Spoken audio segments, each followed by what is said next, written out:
नमस्कार, BDV news के इस बुलेटिन में आपके साथ मैं हूं स्वाति। शहर से जुड़ी खबरों को देखेंगे विस्तार से, लेकिन सबसे पहले एक नजर डालते हैं हेडलाइंस पर। करमचंद चौक के पास जर्जर मकान का हिस्सा गिरने के बाद आधा दर्जन लोगों को रेस्क्यू कर सुरक्षित बाहर निकाला गया। घटना से मचा हड़कंप। दमकल विभाग और नगर निगम की टीम ने किया घर में फंसे लोगों को रेस्क्यू। गरीबों के आशियाने पर कुदरत ने बरपाया कहर। बारिश के चलते जबलपुर में कच्चे मकान गिरने की हुई कई घटनाएं। बल्दी कोरी की दफाई और ग्वारी घाट में भी गिरे कच्चे मकान। और जबलपुर में बारिश से मचा हाहाकार। शहर के कई इलाके हुए जलमग्न। सड़कों से लेकर घरों तक भरा बारिश का पानी। जल जमाव की समस्या से जूझते रहे शहर के कई इलाके।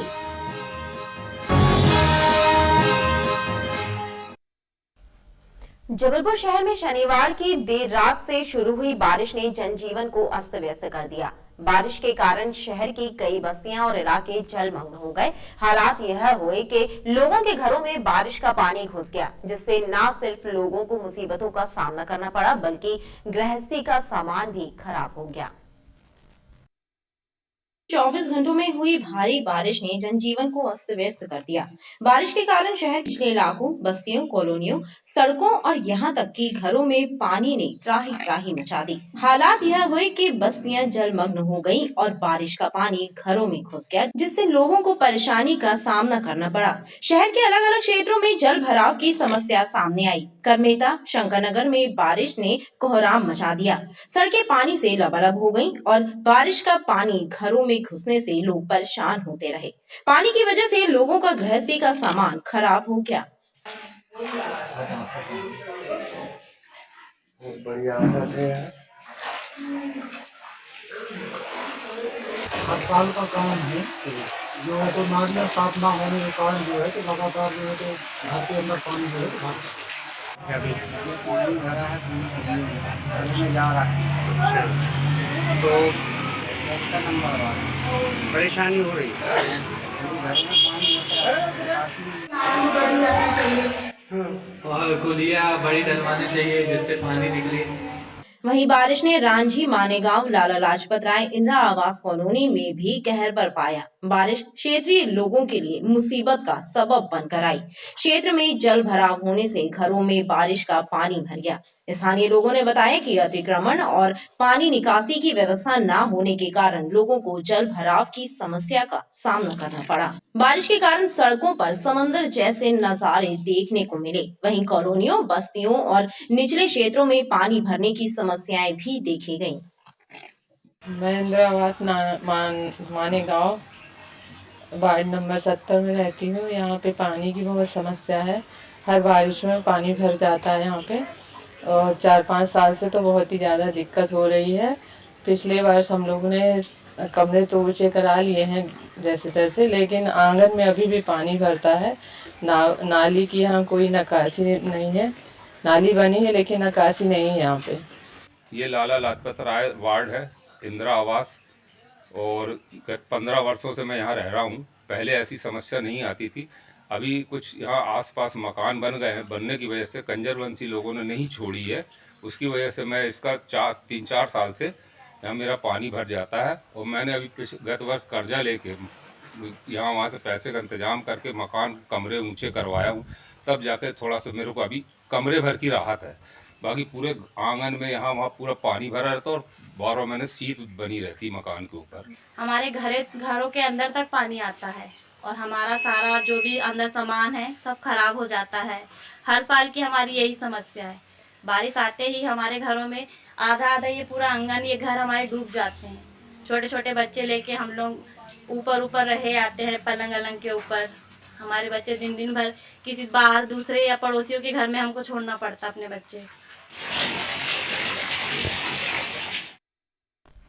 जबलपुर में लगातार हो रही बारिश कच्चे और जर्जर मकानों पर कहर बनकर टूट रही है। सोमवार की सुबह करमचंद चौक क्षेत्र में बारिश की वजह से एक जर्जर मकान का ऊपरी हिस्सा गिर गया।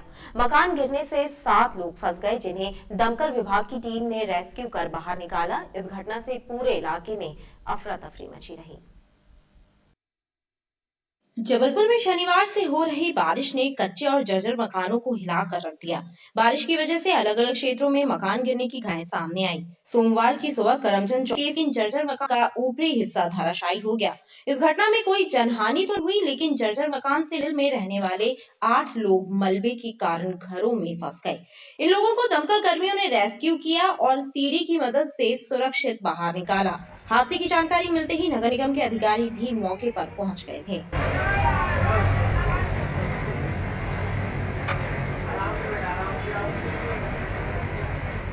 ये वाला मकान जो हमारा है, इसके बगल में ये मकान है। तो ये मकान काफ़ी मतलब सालों से ऐसी खंडर पड़ा हुआ है और बरसात में हर बरसात को झेल रहा है। तो कल रात को 4 बजे अचानक से ऊपर का जो फ्लोर है वो नीचे गिर गया, ये वाले मकान का। तो उसका मकान है, ये हमारे ही रिश्तेदारों का है। यहाँ रहते हैं? नहीं, यहाँ नहीं रहते। अब इस मकान में कोई नहीं रहता। तो 4 बजे जब मकान गिरा तो वो हमारे मकान में वहाँ का गिर गया सामान, दीवार गिर गई हमारे दीवार पे। तो हमारा मकान थोड़ा क्षतिग्रस्त हो गया है, बस इतनी बात है। कितने लोग आप लोग फंस गए? ऊपर हम लोग करीब 6 से 7 लोग थे, तो अभी निकाल लिए हैं, नीचे आ गए हैं सब। आपका नाम? ये करमचंद चौक के पास जो रास्ता विजन होटल की तरफ जाता है, विजन पैलेस की तरफ, वहाँ पे राइट साइड में एक सुनील विश्वकर्मा जी है, उनका ये मकान जर्जर भवन दिख रहा है, जो कि गिर गया है रात में बहुत तेज़ बारिश में। तो उसी मकान को अभी हम लोग यहाँ पे पहुँचे हैं सूचना मिलने पे, और यहाँ पे सम्मानी पार्षद जी भी उपस्थित हैं, और जन सहयोग से, फायर ब्रिगेड के सहयोग से हम लोग जो लोग ऊपर फंसे हुए हैं उनको धीरे धीरे नीचे उतारने का काम किया जा रहा है। और जैसे ही सारे लोग बाहर आ जाते हैं तो मकान की स्थिति को देखते हुए यदि अत्यधिक जर्जर है तो उसको गिराने की कार्रवाई की जाएगी। नगर निगम के अधिकारियों ने बताया कि जिस मकान का हिस्सा गिरा वह मकान अंदर और ऊपरी हिस्से से जर्जर हो गया था। मकान लगभग 70 से 80 साल पुराना बताया जा रहा है। सुरक्षा की दृष्टि से मकान के जर्जर हिस्से को सावधानी पूर्वक गिराने की कार्रवाई की जाएगी। जबलपुर और आसपास के जिलों में हुई बारिश का असर बरगी जलाशय पर भी पड़ा है। बांध के बढ़ते जलस्तर को नियंत्रित रखने के लिए बरगी बांध प्रशासन बांध के 17 गेटों को अलग अलग ऊंचाई तक खोलकर पानी की निकासी कर रहा है। बरगी बांध के जल भराव क्षेत्र और जबलपुर में हुई बारिश का असर बरगी बांध जलाशय पर भी पड़ा है। बांध के बढ़ते जल स्तर को नियंत्रित करने के लिए बांध प्रशासन पिछले 1 सप्ताह से बांध के जलद्वारों से भी पानी की निकासी कर रहा है। बांध के 17 गेटों को अलग अलग ऊंचाई तक खोलकर पानी की निकासी की जा रही है। बरगी कंट्रोल रूम से मिली जानकारी के मुताबिक बांध के 9 गेटों को 2.5 मीटर, 4 गेटों को 2 मीटर, 2 गेटों को 1.5 मीटर और 2.5 तक खोला गया है।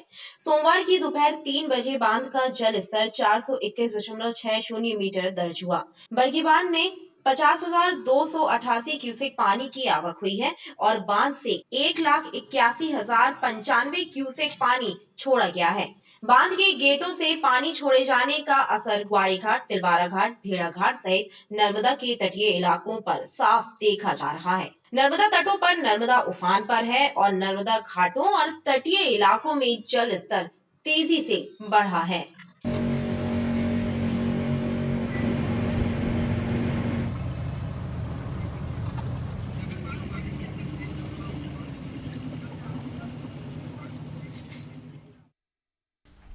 जबलपुर में बीते शनिवार से बारिश का दौर जारी है। ऐसे में शहर के गोकलपुर तालाब में सैकड़ों लोग मछली पकड़ रहे हैं।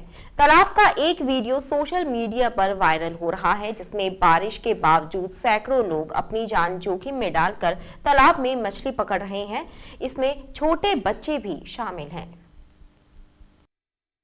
दरअसल भारी बारिश के कारण गोकलपुर तालाब भी ओवरफ्लो हो गया है। तालाब के ओवरफ्लो होने के कारण मछलियां तालाब से बाहर और नीचे की ओर आ रही हैं, जिससे क्षेत्रीय लोग मछलियां पकड़ने तालाब पहुंचे हैं। ऐसे में लोगों की जान को जोखिम है। अगर किसी का पैर फिसल जाता है तो मछली पकड़ना भारी पड़ सकता है।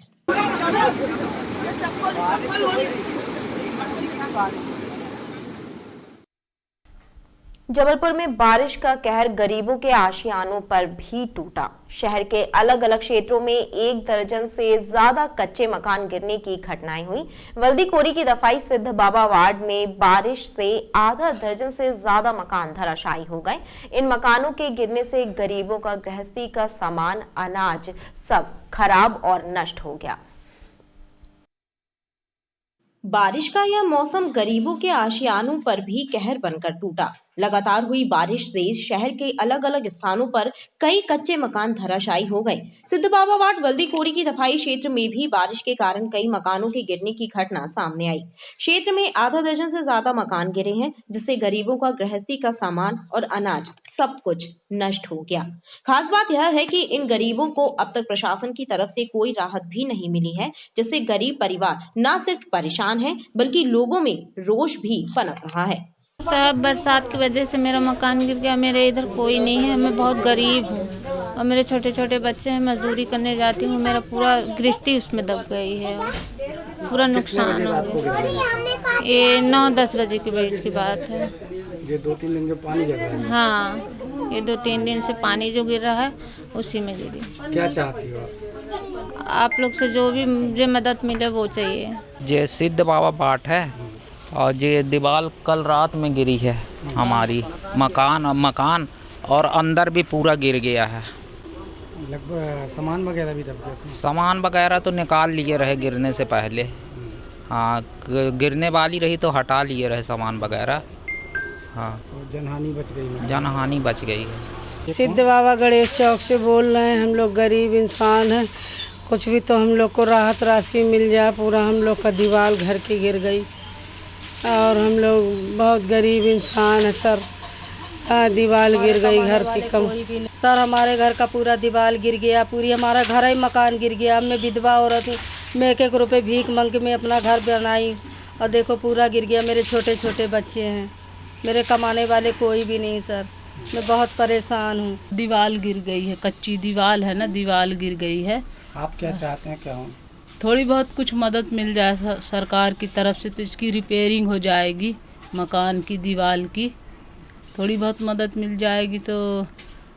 शासन प्रशासन के खोखले वादे जो बाढ़ पीड़ित लोगों के लिए जो कहे गए हैं, आज सब यहाँ पे धराशायी के रूप में देखने को मिल रहा है।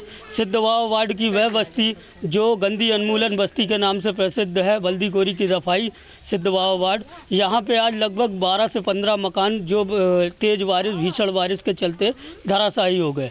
आज यहाँ के रहवासियों को जीवन यापन करने की जो मूलभूत सुविधाओं के रूप में शासन प्रशासन एवं नगर निगम के माध्यम से कोई भी सुविधा मुहैया नहीं कराई जा रही है। वहीं दूसरी ओर ग्वारीघाट संत नगर में भी मकान गिरने की घटना सामने आई है। रात्रि करीब 2 बजे गंगाराम चौधरी का कच्चा मकान बारिश की वजह से गिर गया, जिससे उन्हें भारी नुकसान हुआ है। आज रात चलती बारिश में लगातार 2 दिन से बारिश होने के कारण मेरे घर का मकान कच्चा था मिट्टी का, वो गिर गया।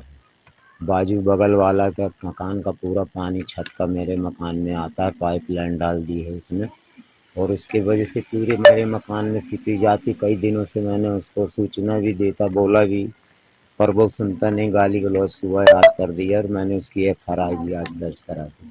शासन से मैं चाहता हूँ कि मेरी आर्थिक सहायता मदद करने की तरफ। मकान गिरने की इन घटनाओं ने पीड़ित परिवार के सामने संकट पैदा कर दिया है। ऐसे में गरीब परिवारों ने प्रशासन से मदद की गुहार लगाई है। जबलपुर में बारिश के बीच शहर के कई क्षेत्रों में पेड़ गिरने की घटनाएं भी सामने आई। बारिश के बीच रांची SF बटालियन की मेन रोड से लगी दीवार का हिस्सा भरभरा कर गिर गया। वहीं दीवार से लगा एक विशालकाय पेड़ भी बिजली की तारों और सड़क पर जा गिरा। इस घटना से क्षेत्र में आवागमन और विद्युत सप्लाई दोनों ही अवरुद्ध हो गई। जबलपुर में बारिश के बीच पेड़ गिरने की घटनाएं भी सामने आई। बारिश के बीच रांची SAF की मेन रोड से लगी बाउंड्री वॉल की दीवार के साथ एक विशालकाय पेड़ बिजली के खंभे और तारों पर जा गिरा। इस हादसे के बाद जहां यातायात बाधित हुआ तो वहीं बिजली सप्लाई भी अवरुद्ध हो गई। हालांकि इस घटना में किसी प्रकार की कोई जनहानि नहीं हुई। बटालियन की मेन रोड से लगी हुई दीवार ढह गई और उसके साथ एक विशाल पेड़ भी धराशायी हो गया। जो बिजली के खंभे से टकरा गया, जिससे समस्त एरिया की बिजली बंद हो गई और सारा आवागमन अवरुद्ध हो गया। ईश्वर का शुक्र है कि किसी प्रकार की कोई जनहानि नहीं हुई। क्षेत्रीय लोगों ने बिजली विभाग और संबंधित विभाग को बाउंड्री वॉल और पेड़ गिरने की जानकारी दी ताकि राहत कार्य किया जा सके। मॉडल रोड पर नगर निगम मुख्यालय के बाजू में नाली निर्माण के बहाने पुराने अतिक्रमणों को बहाल करने की साजिश की जा रही है, जिसकी भनक अधिकारियों को नहीं है। अतिक्रमण विभाग के कुछ कर्मचारी इस गफलतबाजी में शामिल हैं। तीन पत्ती चौराहे के पास कराया जा रहा नाली निर्माण का कार्य लेट लतीफी का शिकार है। पिछले 3 दिनों से खुदी पड़ी नाली का कार्य अधूरा है। उस पर साजिश की जा रही है कि जिन 3 दुकानों को कमिश्नर द्वारा खाली कराकर दीवार खड़ी कराई गई थी, उस दीवार को तोड़ दिया गया है और गुपचुप तरीके से पुराने अतिक्रमणों को बहाल करने की कोशिश की जा रही है। यहाँ पे अतिक्रमण था, यहाँ पे पहले वापस से बनने लगा है, तो ये नहीं बनना चाहिए। क्या दिक्कत होती है अतिक्रमण से? रोड पे लगने लगती हैं दुकानें और वाहनों को आने जाने में परेशानी होती है, हम लोगों को भी आने जाने में परेशानी होती है। मॉडल रोड पर बस स्टॉप के पास जाम न लगे, इसके लिए दुकानों को हटाया गया था, लेकिन अब पुनः षड्यंत्र पूर्वक दुकानों के लिए जगह बनाई जा रही है। चर्चा है कि इस पूरे गोलमाल में अन्य क्रांति दल के 2 कर्मचारी शामिल हैं। शराब के लिए पैसों की मांग कर रहे कलयुगी पुत्र ने पिता पर चाकू से ताबड़तोड़ हमला कर दिया। घटना को अंजाम देने के बाद आरोपी मौके से भाग खड़ा हुआ। संजीवनी नगर चौधरी मोहल्ला पुरवा में हुई इस घटना के बाद खून से लथपथ घायल बुजुर्ग अपनी पत्नी के साथ गढ़ा थाने पहुंचे।